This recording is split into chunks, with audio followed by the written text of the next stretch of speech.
नाम बता दें। राजेश राय बागी, भाजपा नेता।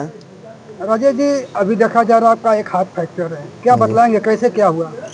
आप सभी लोग मीडिया के भाई हैं, देश के भविष्य कहें, चौथा स्तंभ कहें, आप लोग सभी लोग जानते हैं। हम छात्र नेता रहे हैं शाहजहानंद में।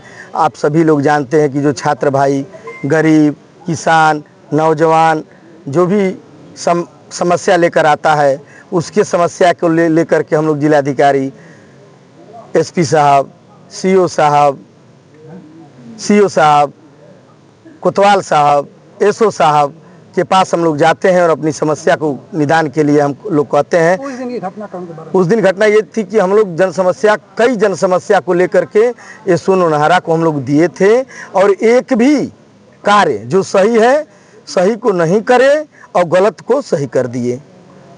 हम लोग बार बार पूछ रहे हैं कि भाई साहब सही काम, हम लोग छात्र नेता रहे हैं, भारतीय जनता पार्टी के सक्रिय सदस्य हैं, सक्रिय कार्यकर्ता हैं, और आज 20-25 सालों से हम लोग राजनीति कर रहे हैं। साहब हम लोग सही काम दे रहे हैं, आपको क्यों नहीं कर रहे हैं? और भाजपा का नाम सुनते ही एसओ साहब का रूप दूसरा हो जाता है। तो हमको ये शंका हो गई कि जो योगी जी ने संकल्प लिया है जीरो टॉलरेंस की नीति पर, अपराधियों का खात्मा, भ्रष्टाचार मुक्त करना, सबका साथ सबका विकास, सबका सम्मान के साथ विकास कर रहे हैं, सबका समस्या का समाधान करा रहे हैं, लेकिन एसओ नौनहरा वेंकटेश तिवारी ने हमारे मुख्यमंत्री जी को, आदरणीय मुख्यमंत्री जी को बदनाम करने पर तुले हुए हैं।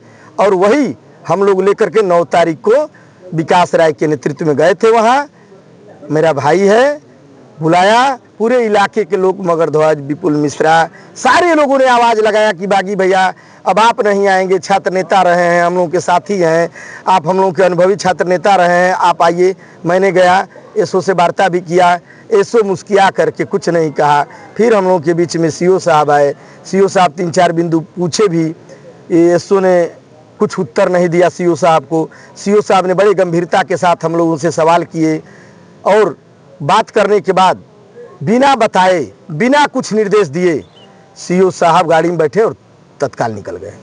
तो ये घटना उसके बाद हुई? जी, उसके बाद हम लोग आराम से गांधीवादी तरीके से, लोकतंत्र में जो हम लोग को हथियार मिला है अपने बात कहने का, अपने हक को बताने का, हम लोग बैठे थे। जब 12, साढ़े 12, 1 बज गया, 12 बजा तो मैंने, जो पंडित जी साथी हैं वो छात्र संघ में भी हम लोगों के साथ जाते थे, सभी छात्रों का भी सहयोग करते थे। मैंने कहा कि बाबा ऐसा है कि आप घर जाइए और सुबह आइएगा। तो उनकी आवाज़ है कि बागी भैया आप लोग बैठे हैं, विकास बैठे हैं, हम घर नहीं जाएंगे, मर जाएंगे लेकिन आप लोगों को छोड़ के नहीं जाएंगे। ये निशाचर, ये क्रूरतापूर्ण व्यवहार हम लोग ये जानना चाहते हैं, आप लोगों से भी निवेदन करेंगे। उसके बाद क्या हुआ आपके साथ? उसके बाद ये हुआ कि जब 1:30 बजा तो लोग लाठी लेकर आए और चारों तरफ से घेर लिए, भगो माँ आदरचोद, लाइट को बुता दिए, और जैसे मैंने जानलेवा हमला की तरह। प्रशासन केवल भगाती है, भगाने के मूड में नहीं। तो ऐसे में क्या मानते हैं कि राम राज्य चल रहा है? राम राज्य तो चल ही रहा है। जो पुलिस का जो कारनामा, पुलिस का कारनामा योगी जी को बदनाम करने की है।